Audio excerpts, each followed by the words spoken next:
అందరికీ నమస్కారం. Welcome to Bharathi TV. ప్రస్తుత రాజకీయ అంశాల మీద మనతో చర్చలో పాల్గొంటున్నారు అప్పసాని రాజేష్ గారు, పొలిటికల్ అనలిస్ట్. సార్తో మాట్లాడదాం, మరిన్ని విషయాలు తెలుసుకుందాం. నమస్కారం రాజేష్. నమస్కారం. బాలయ్య బాబుది రేపు స్వర్ణోత్సవం, అంటే 50 సంవత్సరాల ఇండస్ట్రీకి వచ్చి ఒక కార్యక్రమం చేయబోతున్నారు సార్. అతిథుల లిస్టులో కళ్యాణ్ రామ్, జూనియర్ ఎన్టీఆర్ లేరు సార్. ఎలా చూస్తారు సార్ ఈ అంశం? ముందుగా బాలనటుడిగా ప్రస్థానం మొదలుపెట్టి, ఎందుకంటే తాతమ్మ కళ సినిమా నాటికి చాలా ఎంగేజ్ బాలయ్య గారిది. ఆ స్థాయి నుంచి దశాబ్దాల తరబడి కథానాయకుడిగా 100కు పైగా సినిమాల్లో నటించి ప్రేక్షకాదరణ పొందుతూ సుదీర్ఘ ప్రస్థానాన్ని నేటికి కొనసాగిస్తూ విభిన్న పాత్రలను పోషిస్తూ, రెండో వైపు రాజకీయ నాయకుడిగా కూడా హిందూపూర్ ప్రజల మన్ననలు పొందుతా రీసెంట్గా జరిగిన ఎన్నికల్లో హ్యాట్రిక్ విజయాన్ని నమోదు చేసి, ఇంకోవైపు Basavataraka Indo American cancer hospital చైర్మన్గా ఇతోధిక సేవలు అందిస్తున్న నందమూరి బాలకృష్ణ,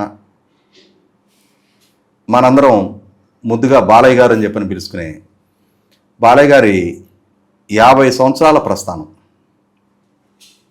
ఎందుకంటే 1960 జూన్ 10వ తారీఖు జన్మించిన బాలకృష్ణ గారు 1974 ఆగస్టు 30 తారీఖు విడుదలైన తాతమ్మ కళ సినిమా ద్వారా బాలనటుడిగా, అంటే ఒక రకంగా 14వ సంవత్సరం తనకి 60 అంటే 74, 14 14 సంవత్సరాల వయసులో నటుడిగా తెరంగేట్రం చేయటం. ఆనాటి నుంచి 50 సంవత్సరాల పాటు కెరీర్ని కాపాడుకోవడం అంటే చిన్న ఇష్యూ కాదు. చాలా కొద్ది మందికి మాత్రమే దక్కే అరుదైన అవకాశం అది. ఈ మధ్యకాలంలో మనం చూస్తే ప్రస్తుతం అంత సుదీర్ఘ నట ప్రస్థానం కొనసాగించిన నటుల్లో మన కమల్ హాసన్ గారు ఒకరు మన కళ్ళ ముందు కనిపిస్తూ ఉంటారు. ఆయన కూడా చిన్న అంటే మనకు అక్కినేని నాగేశ్వరరావు గారు 7 దశాబ్దాల పైగా వారు నటనలో కొనసాగిన, ఇప్పుడు జీవించి ఉన్న వాళ్ళల్లో ఇంత సుదీర్ఘ నేపథ్యం ఉన్న నటులు, ఇప్పటికీ నటన కెరీర్గా ఎంచుకున్న నటుల్లో మన కమల్ హాసన్ గారు ఒకరు కనిపిస్తారు. కాబట్టి ఇప్పుడు ఈ సందర్భంగా నందమూరి బాలకృష్ణ గారికి మనందరి తరపున మనపూర్వక అభినందనలు తెలియజేస్తూ, మీరు ప్రస్తావించిన అంశం అంటే ఇప్పటికి ఇంకా ఆహ్వాన కమిటీ వారి వైపు నుంచి రేపు ఎవరెవరు అతిథులుగా పాల్గొనబోతున్నారు అన్న అధికారిక లిస్టును అయితే బయటపెట్టలేదు. కానీ మనకు అనధికారికంగా అందుతున్న సమాచారం ప్రకారం జూనియర్ ఎన్టీఆర్ అండ్ కళ్యాణ్ రామ్ వారి ఇరువురి పేర్లు ఆ లిస్టులో లేవు అని చెప్పని అంటున్నారు.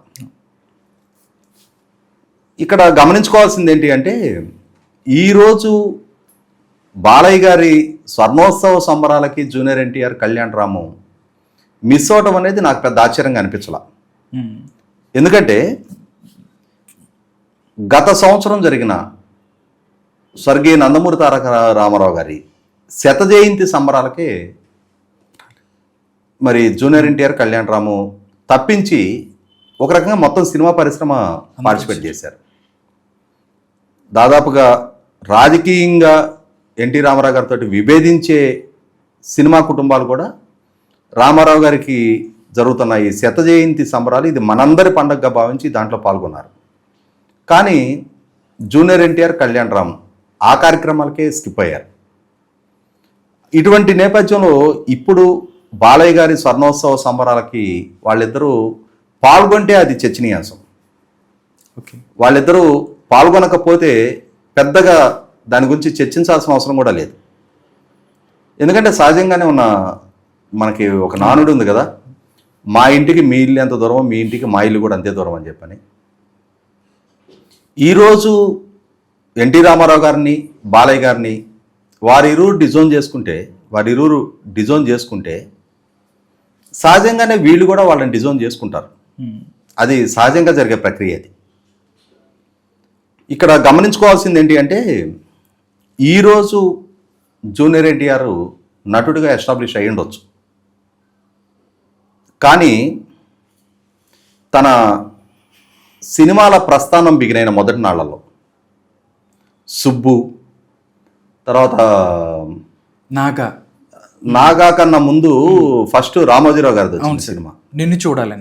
నిన్ను చూడాలని. నిన్ను చూడాలి. ఇటువంటి సినిమాలు తన విడుదలైన సందర్భంలో ఎన్టీ రామారావు గారి మనవడు హరికృష్ణ గారి అబ్బాయిగా ఆ రోజు నందమూరి అభిమానులే తను నోన్ చేసుకున్నారు.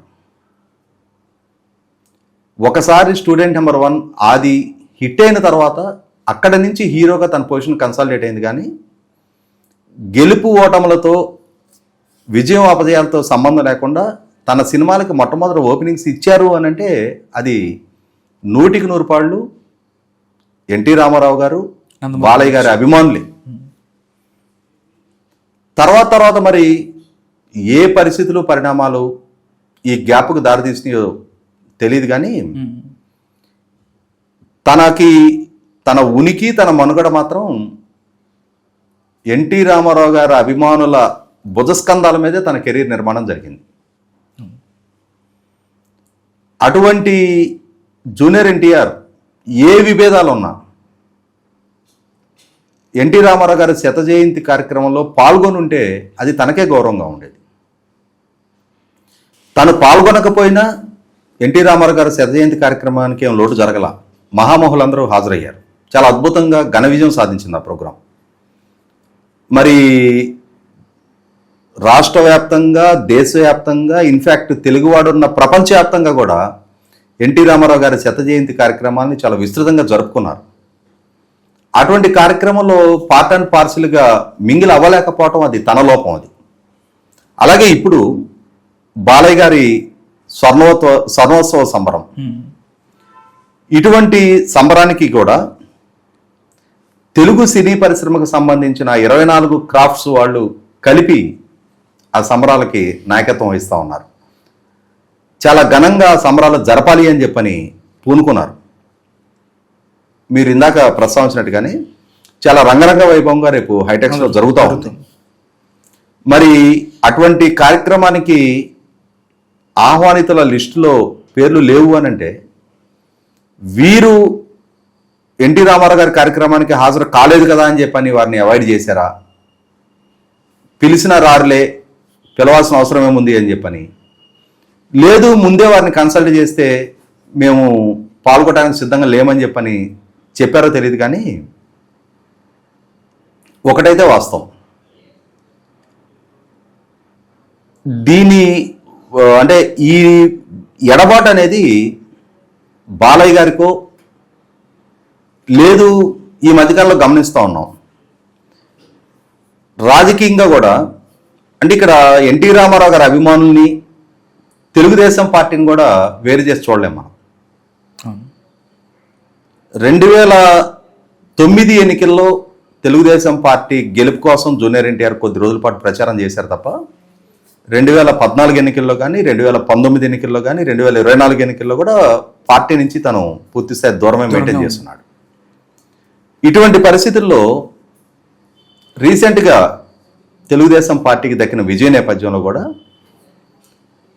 ఆ విజయంలో, ఆ ఆనందోత్సవాల్లో జూనియర్ ఎన్టీఆర్ భాగస్వామి కాలేకపోయాడే అని చెప్పని తను కూడా ఉండుంటే బాగుండేదేమో అని చెప్పని సగటు ఈనాటికి కూడా ఎన్టీ రామారావు గారి కుటుంబ సభ్యుడిగా తను ఆదరిస్తున్న చాలామంది అభిమానులు ఫీల్ అయ్యారు.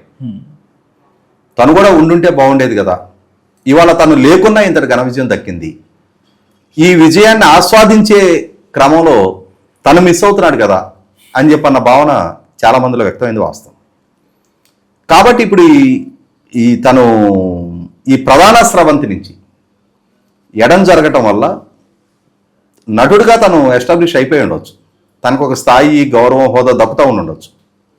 కానీ అసలు శిశులు తన మూలాల నుంచి తానే దూరం జరుగుతున్నాడు అనేది వాస్తవం.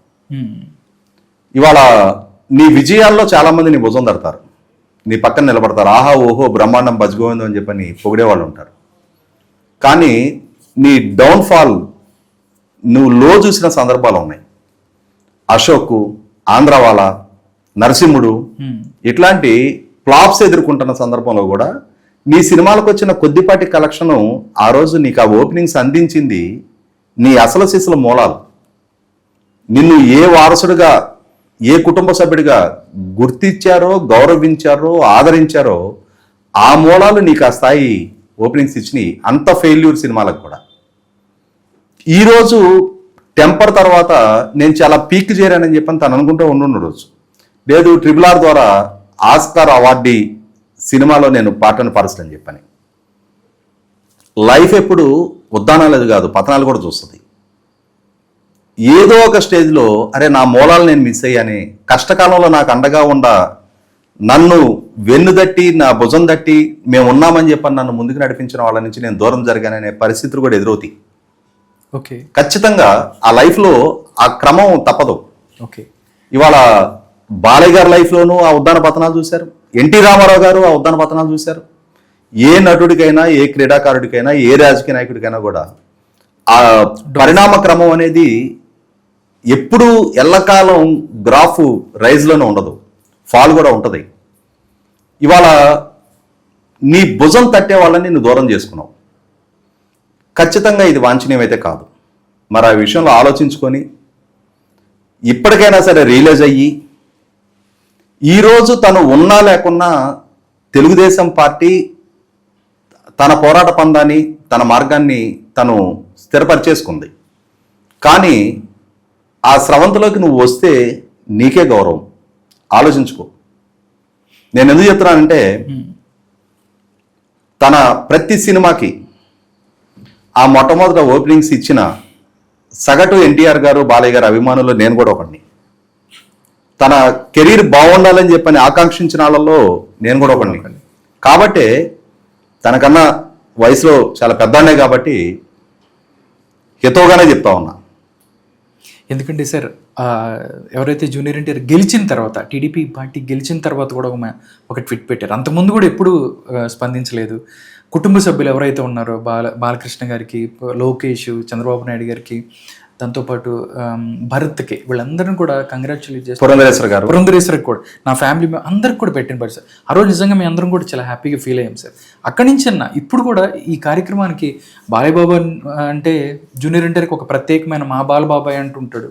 బట్ వెళ్తే గౌరవంగా ఉంటుందని కూడా అందరూ అనుకుంటున్న పరిస్థితి. బట్ మిస్ అయ్యారంటే కొంచెం ఎన్టీ రామారావు గారు శత జయంతి కార్యక్రమానికి తను మిస్ అవటం అనేది 100% ఎందుకంటే ఎన్టీ రామారావు గారిని మా చిన్నతనం నుంచి వారి రాజకీయ ఆరంగేట్రం జరిగిన దగ్గర నుంచి చాలా అతి సమీపంగా చూస్తున్నాం, వారి వెనక నడుచున్నాం. అటువంటి ఎన్టీ రామారావు గారి శత జయంతి కార్యక్రమం జరుగుతుంటే వారి అభిమానులుగా మాకే ఎవరికి వాళ్ళకి మా ఇంటి పండగగా ఫీల్ అయ్యాం. మరి అటువంటిది ఆ ఇంటి సభ్యులు వాళ్ళు పాల్గొపోవటం అనేది నేను ఇందాకే ప్రస్తావించినట్టుగా ఆ కార్యక్రమానికి ఏం లోటు రాలా, పాల్గొంటే వీళ్ళకే వన్నీ వచ్చుండేది. Okay sir.